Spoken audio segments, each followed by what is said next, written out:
Hello everyone, Barb here from barbaderholt.closetoMyheart.com. Thank you so much for stopping by. Today we are going to work on a card that I talked about a while ago. There are a couple of stamp sets. This is one of them. It is called Cattitude and it is super cute. I'll show that to you. It's got all sorts of little kitties on there. It's a big background stamp. And I have figured out a couple of ways to work with this. And my struggle with this big background stamp with all the little kitties is that I'm not a natural colorist. I'm not a person who's trained in art. I can't tell you what markers blend together if you have Copics. That's why I love our tri-blend markers, because they do that figuring out for me. The other thing I do love to use though is our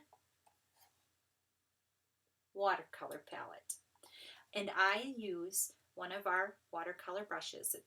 It's got a barrel and you put water in it and you use it like a paintbrush. Works beautifully. Again, takes away a lot of the thought process and the proper way of doing things. I don't do things in the proper way. I do things how I do them to get them done. So let's get started. Okay, so you can see a big McMess sitting here on my desktop. And I am going to use this stuff to make cards. I'm not going to do all the things. I'm kind of going to try to keep it short. I have some intense black ink that I'm going to use. And I have our big, gigantic, larger than life stamp block. This is the biggest one we sell, and it is the one you need for this big old stamp. Now, if you have a MISTI or a stamp platform type of a thing, this of course works beautifully in there. But this is going to be for those of you who don't have a MISTI. I'm leaving it face up. I'm just sitting it on my surface, and I'm going to leave it this way. And I am going to ink it up with my ink pad and then just place the paper over the top. The reason I'm doing it that way is because it helps me not to have to pick up the block. This is a big block, and to try to stamp down on a piece of paper and get enough even pressure from the top like this, I can't do it that way. I find this is a much friendlier way. Now I have to get a piece of paper for this technique to work. Just any old piece of paper. I'm going to be right back. Be right back. Here we go. So, piece of scrap paper. Here's the intense black ink. Now I'm using intense black ink because I want to do the watercolor, and the intense black ink works with the watercolor and it doesn't bleed, I hope. Sometimes remembering what ink works and what doesn't can be a challenge. But I am just pouncing some ink on here. Just working my way around and covering it as best I can. And then I'm going to take a piece of cardstock. This is a little bigger than what I need. I know I can trim. You lay it down, keep it still, don't let it wiggle.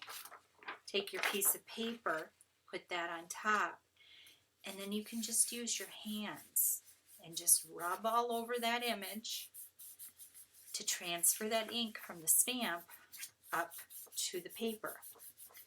And I just like to have this other piece of paper in the way so that I don't move the bottom piece of paper, the cardstock.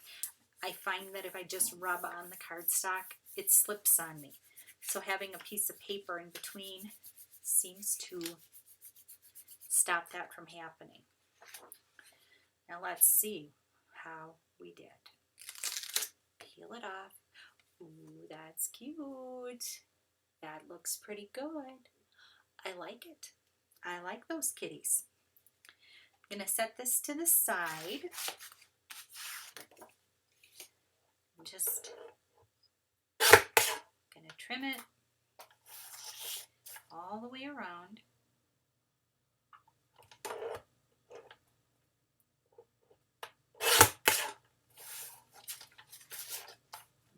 close to that line as I can.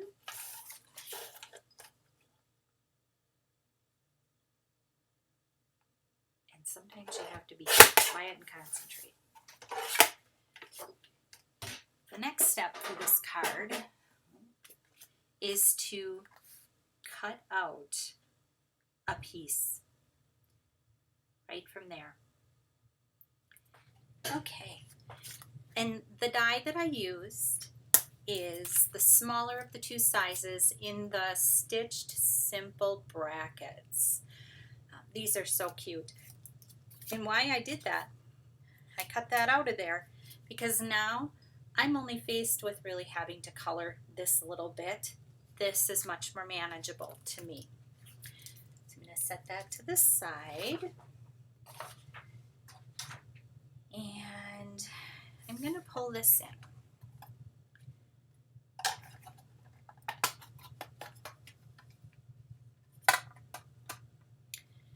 And what colors am I going to use? Let's see. I think I'm going to use this orange color. Your kitties are sort of orange and gray. And if you feel that it's too watery, you can always dry it off.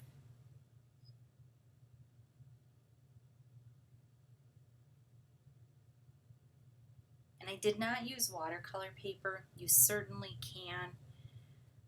I just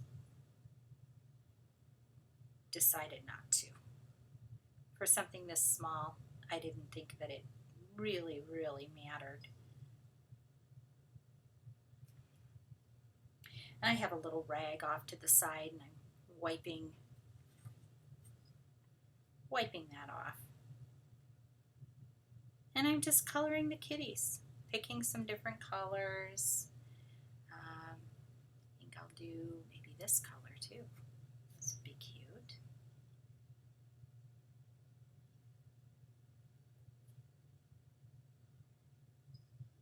And let's do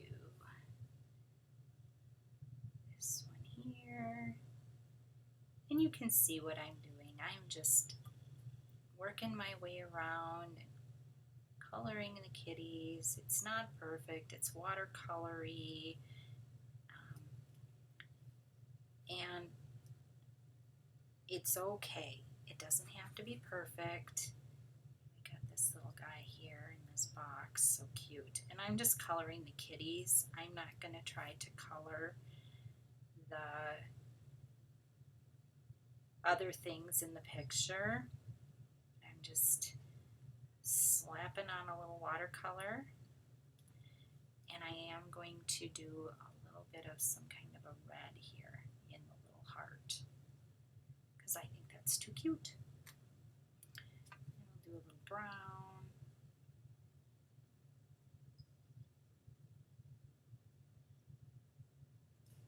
Maybe a little brown down here.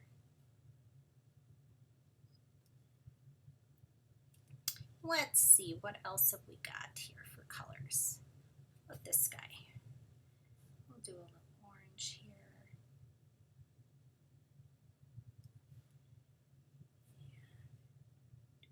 Orange tail.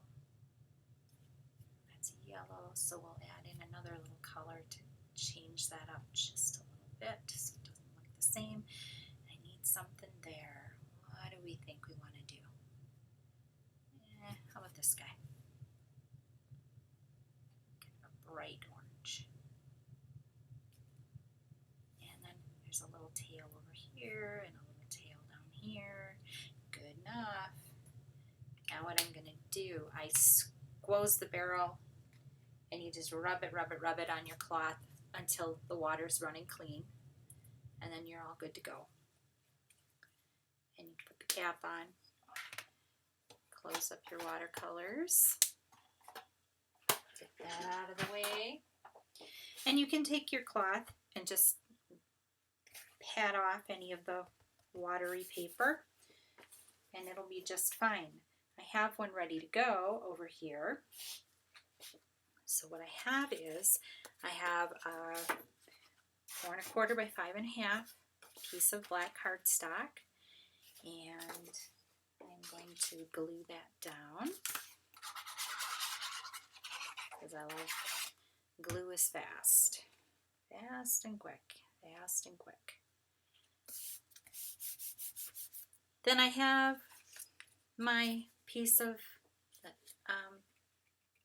paper, and I had cut that out, and I'm going to put that down, center it on here, and then I took a piece of black cardstock and I cut out the larger of the two sizes of that stitched bracket, and I'm going to put that right over the top of the hole. You'll never know that that's there. Just pop that right on top of there. And this I'm going to pop up. So I've got some leftover dimension that was out of a heart-shaped shaker, and all of these pieces that are inside of these dimensional shaker adhesive, I don't know, this is the heart-shaped one. They cut up all that adhesive, and you can use it on other projects, which is brilliant. Brilliant, brilliant way to go close to my heart. Pull off all the backings and get it attached. You don't have to pop it up. You can certainly glue it down flat. I just thought popping it up gave it a little something something. And sometimes that dimensional adhesive helps to sort of flatten it out. Okay, there you go. You can see how that looks. And I am going to stamp a little something inside. This is for my daughter-in-law's birthday. I don't think she watches my videos, so I don't think it'll be spoiling the surprise. So it says, have a perfect birthday. And I thought that was perfect for her. And then I do have little paw prints, and I thought I would do some paw prints.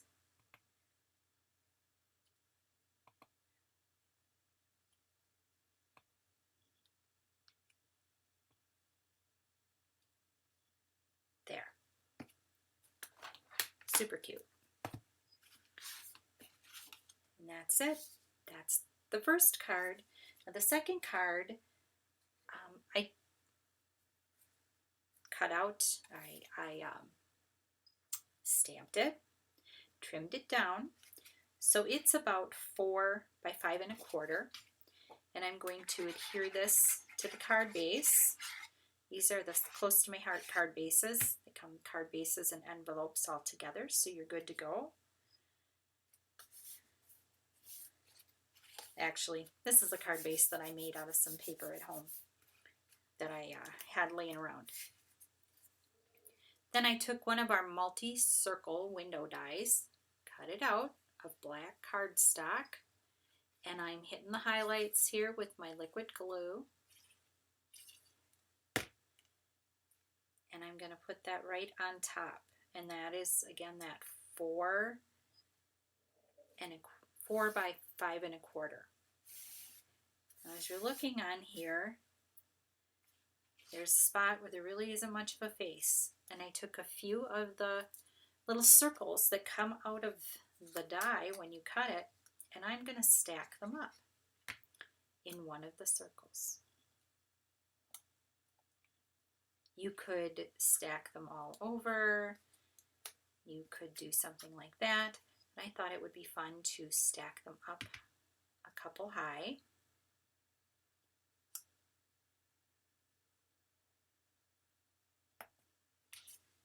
Little glue. You can use tape runner. Whatever floats your boat. I think I've got 3 or 4 high here. And then I took the cute little ball of twine and little footprints, and I stamped them with Versamark ink and embossed them, heat embossed them with, I scooched that around, didn't I? Yikes. And heat embossed them with white embossing powder. So that just shows up cute on there.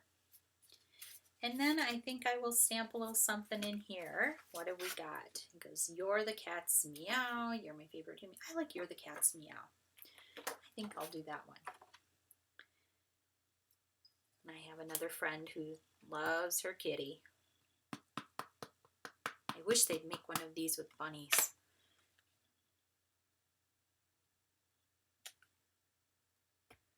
There you go. You're the cat's meow. And then I could do the little ball of yarn.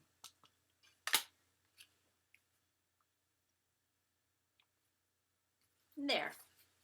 Isn't that cute? That's 2 ways of using this Cattitude stamp. I love all the little sayings on there, and I think that it's a really fun way to send a cat card to people that love cats.